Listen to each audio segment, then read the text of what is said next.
Alright, so I'm a sponge tuber. I'm a sponge boomer as well, I'm well aware, but with how almost all my content is about SpongeBob, I also fall into a certain section of YouTube. Now, if you didn't know that SpongeTube was a thing, I don't blame you. It sounds goofy, but with how many people dedicate their entire channels to SpongeBob now, there's just no better way to describe it. Hey! SpongeTube kinda sucks. Now, this is very ironic coming from someone who is a part of it, but I am not saying that everyone that's in this part of YouTube sucks, nor am I putting myself on a pedestal. Something happened a little while ago. People started noticing that there was like a big demand for SpongeBob content on YouTube. Now, SpongeBob reviews have obviously been around for a big while. Shout out to Mr. Enter, and can't forget about the Squidward house guy. Security system takes control of Squidward's house. And the GOAT himself, Pie Guy Rules. SpongeBob episode. But this kinda disappeared after a few years. Well, not entirely, but most Mr. Enter clones didn't really reach such relevance as him, and he started talking about many different cartoon shows, like most cartoon reviewers. Then the next big thing was SpongeBob video essays, essentially a long-ass or not long-ass video about why SpongeBob good. And it's around here your boy comes in. I made my channel in early 2021 after a long while of hanging around the SpongeBob forum SBmania and watching SpongeBob reviewers on YouTube. Contrary to popular belief, I'm not a Mr. Enter clone, or maybe I am, but not intentionally. Pie Guy Rules was a big inspiration for me. I binge watched like every single video bro made multiple times.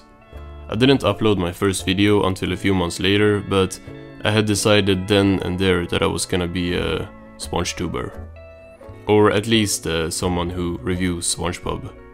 See, if you look at some of my earliest videos, actually don't, they are not very good, but you will see that the review aspect was very present from the start. Before I even thought about making my YouTube channel, I had long lists in my notes on my phone, ranking episodes of different seasons and stuff. So that's what I did a lot of on my channel. Except for a couple of other videos, I was a SpongeTuber in the making. Around this time, there were other people still reviewing SpongeBob, you know, new episodes and stuff, but it wasn't as many as back when Mr. Enter got popping, and not as many as right now. Like, right now, today, you would think that something had happened with the show to make everyone want to talk about it, but most people aren't even talking about new episodes. Alex Bale did unrepairable damage to the SpongeBob community. His videos were cool, not gonna lie, I watched all of them when they came out, but so did a lot of other people as well. Search for SpongeBob Theory on YouTube, and you will see everyone for like years trying to capitalize off of that. You know, Skin Theory, Clearus, that one was both original and really well made. So, let's take a look at some that aren't. But if a medical facility is throwing out gloves, you don't think they would have also thrown out a lot worse things like chemical waste? See, in SpongeBob, we have certain creatures from certain places that come to mind when I think of this stuff. Rock bottom. And it gets me thinking, like, if a medical facility is dumping waste, this is probably the result of this. Yo, listen, stupid. That's just how fish in the deep sea look. I shouldn't even call him stupid, it's so obvious that he's just talking out of his ass to make this theory work, and that is my problem with these types of videos. It's just 8 minutes of talking about one episode and then making some half-assed theory to go along with it. Can't just make a video like reviewing the episode, because then you would have to have an actual take, so a recap of the plot and saying some of the dumbest shit ever will have to do it. Is SpongeBob a lesbian? I mean, at least it's better than just copying someone else's theory. You what? Season 6, Episode 24, Truth or Square. The SpongeBob 10th Anniversary Special where they reveal lots of stuff about the characters. But the most damning piece of evidence comes from when the characters get lost in the Krusty Krab vents and end up in a room full of monitors showing live footage of all of their homes. Would you believe me if I told you Mr. Krabs is spying on everyone in Bikini Bottom? No, but During an episode in Season 6, SpongeBob, Patrick, and Squidward find Mr. Krabs' secret surveillance room. I started asking myself, why would he possibly need to do this?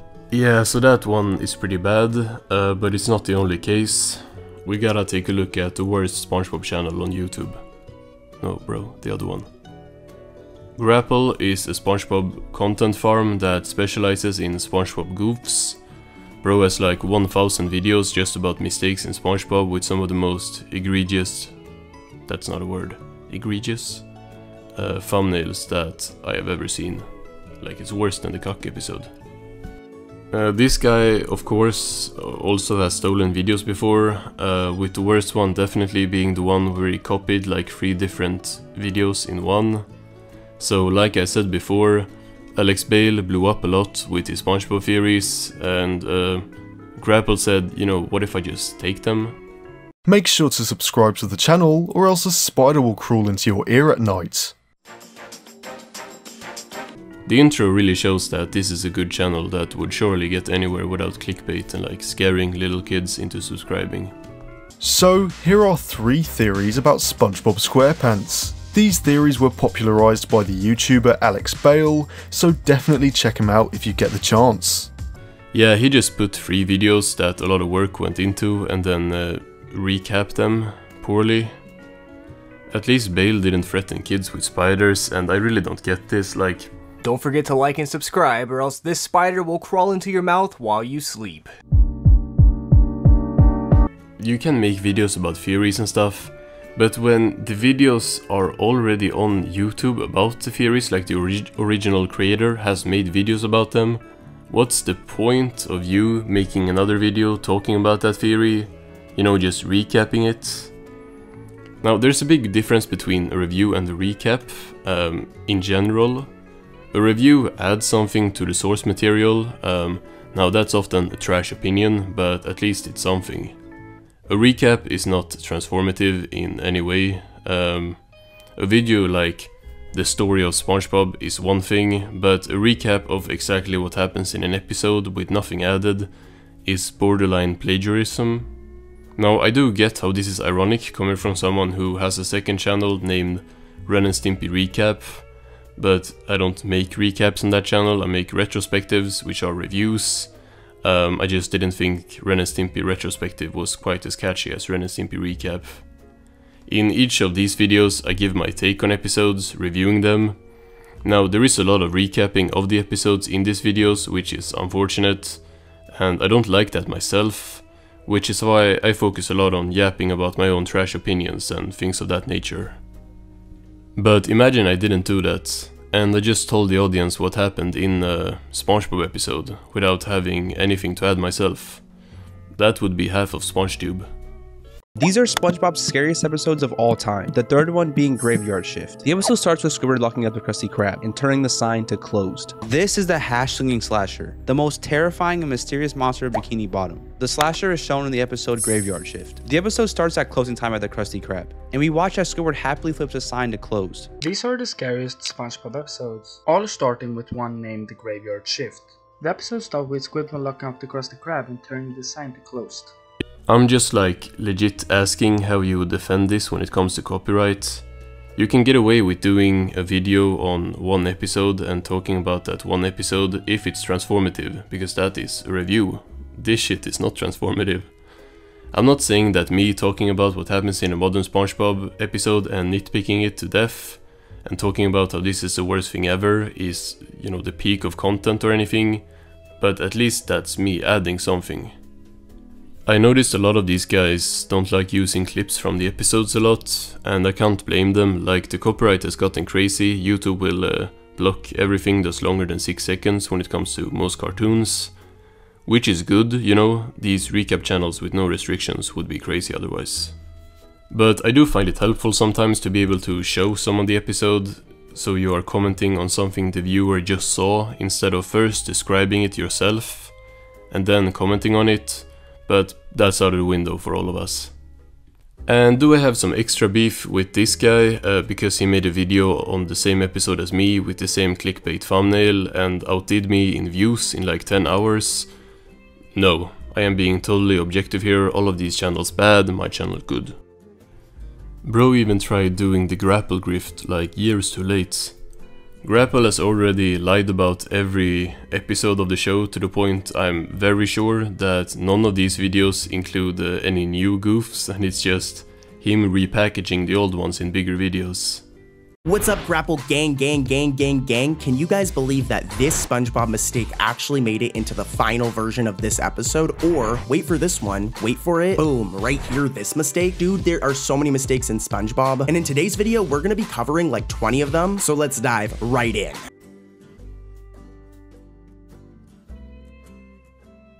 Now, let's talk about some other YouTubers that just lie. I'm not sure if these qualify as SpongeTube, since it's SpongeBob videos made by channels that talk about like every cartoon show, but the videos are a part of SpongeTube at least. What is up with these thumbnails?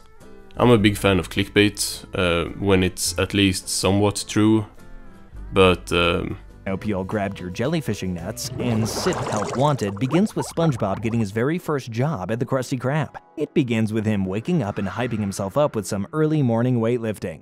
all you are doing is talking about some of the episodes of the show in order and then calling it a day. SpongeBob don't die in this video, unsubscribed. I actually wanted to see that. Now going back to the stealing aspect of SpongeTube, let's just say that originality isn't exactly SpongeTube's biggest strength. I mentioned earlier that Alex Bale's theories had been basically just re-uploaded before, but now entire channels spawn in to just do that. And it goes beyond retelling theories that are already posted on YouTube. There are YouTube channels that just take already existing videos and then have AI recreate it while using the same thumbnails and titles. SpongeBob SquarePants is 25 years old on TV, and what better way to celebrate than by going all the way back to where the legends began. SpongeBob SquarePants has been on TV for 25 years, and to celebrate, we're going back to where it all started. And they even did it to me. The episode is called Sheldon SquarePants, and the title card threw me off so hard. The fonts are good, but I think this is the first time that there is like a normal sky background for the title card. It's not even a criticism, it just didn't look like a title card. The episode is titled Sheldon SquarePants, and the title card really surprised me. The fonts are nice, but I think this is the first time we see a regular sky as the background for a title card. It's not a criticism, it just didn't look like a typical title card. This channel, Life of SpongeBob, is just this, stolen content. Now, I do not care that much about them doing it with my videos, but that's because bro is flopping hard. How are you not even monetized when you are repackaging clearly successful content? Like, my video about the cock episode has 450k views, yours has 3k. This gives me some hope that people would actually watch something that a real person made above robots, but then there is this other channel called When, which I saw just make the most confusing video, rip-off of my video on which way SpongeBob walks to work. Which way does SpongeBob get to work? So this is SpongeBob's house, which name is Pineapple, and now he wanna go to the Krusty Krab to make some burgers. But the question is, which way does SpongeBob get to work, right or left? Did bro get an illiterate AI to write the script or like rewrite the script? What is going on here? Anyway, in the first episode of the show Help Wanted, we see SpongeBob leaves his house like every morning and goes to left to get to the Krusty Krab. So, easy answer left? It's not that easy, we should check some episodes to understand. I don't even think it's AI. It's like he used... I have no idea what's going on. Can bro just not speak English? I mean, I can relate to that, but... What? Huh? So, AI or robots, or like AI combined with maybe a real person, that's confusing when they like rip-off content, but when the original content isn't made by real people either, it just gets confusing. Mustard Pregnancy is not a real person. Well, obviously, I think it would be illegal to name a child that, but this is not the real creator. If y'all want proof, let me just show y'all the first 3 seconds of 2 of his videos uploaded back to back.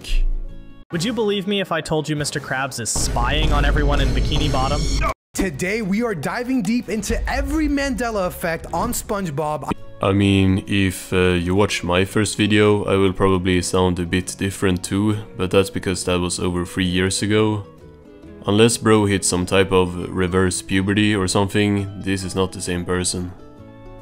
There are 2 explanations that I see here. Either this channel was sold after the Surveillance Theory video, or more likely none of these voices are a real person. They sound a lot like the newer AI voices you hear all the times on TikToks and stuff. A new sign advertising Krabby Patties Deluxe attracted the crowd from the Chum Bucket back to the Krusty Krab. Plankton, in turn, introduced burgers with even more grease into his menu. Customers ran back to him. Krabs, down to his last straw, forced SpongeBob to add even more grease. And of course, if it's not the YouTuber's voice, what's to say that anything else is the YouTuber? This is the Krusty Krab pizza, which surprisingly contributed to one of SpongeBob's most stressful episodes. This happens in the episode Pizza Delivery. The episode starts with a Krusty Krab after closing time. The editing of all of these white background thumbnail videos is very similar and pretty high quality. These are 3 of Patrick's worst episodes ever from SpongeBob, starting with I'm with Stupid. The episode starts with SpongeBob heading over to Patrick's house. These are 3 of SpongeBob's saddest episodes of all time. The third one being Welcome to the Chum Bucket. The episode starts at closing time with the Krusty Krab. In the spirit of spooky season, I wanted to share with you my favorite Halloween episodes of SpongeBob SquarePants, which includes SpongeBob's scariest episode ever and its darkest episode. Let's start with the first ever Halloween special, Scaredy Pants. I can't edit like this. I don't know how to make an image move in my editing software. And me being stupid aside, I don't think all of these new channels just spawn in with the same editing knowledge. Unless there's some tutorial, like SpongeTube white background editing tutorial that they're all following, I think there is someone on Fiverr working overtime to get videos out for all of these robots. Unless it's robots editing as well. I mean, I don't know that much about AI, maybe that's possible. They probably make the thumbnails themselves, you know, it's not very hard, I can do it too. Looks fire. Karsten Runquist? I don't know. He, I think, was maybe even more influential than Alex Bale by creating the white thumbnail meta, and every one of these guys have thumbnails in the exact same style. Like exact same. There is no creativity whatsoever from any of these guys. I will take any criticism I get. I'm a sponge boomer, I'm 30, I can't edit, I can't understand shit, I can't speak, but at least I come up with my own ideas and have stuff to say about the show my entire channel is centered around. In the episode Not Normal of SpongeBob SquarePants, SpongeBob undergoes an identity crisis. The episode begins with Squidward being woken up by SpongeBob's loud laughter, which angers him. This is legit the same as those AI channels that recap movies while not including the movie name in the title. It's just, how does copyright allow this? And it's not only SpongeBob. SpongeBob was just first. Now you can get your slop in Family Guy and Simpsons flavor as well. LS Mark did a video on these channels while I was working on this video. Actually, I think it was yesterday, right now. I started working on this a while back, but I just never finished it. And Mark focused in more on the, like, top 10 worst things Character X has done in Cartoon X, which is essentially all the same thing. Slop. Now, being this negative about the community you are a part of yourself is kinda crazy, so I would like to point out some stuff that are actually positive. There are some amazing SpongeBob videos on YouTube, and I wanna shout some of them out. I've made a playlist on my channel called Top Tier Sponge, and in that playlist is what I consider to be the peak of SpongeBob content. No white backgrounds, no grapple, no why SpongeBob is actually a demon theory, Just some good videos about SpongeBob.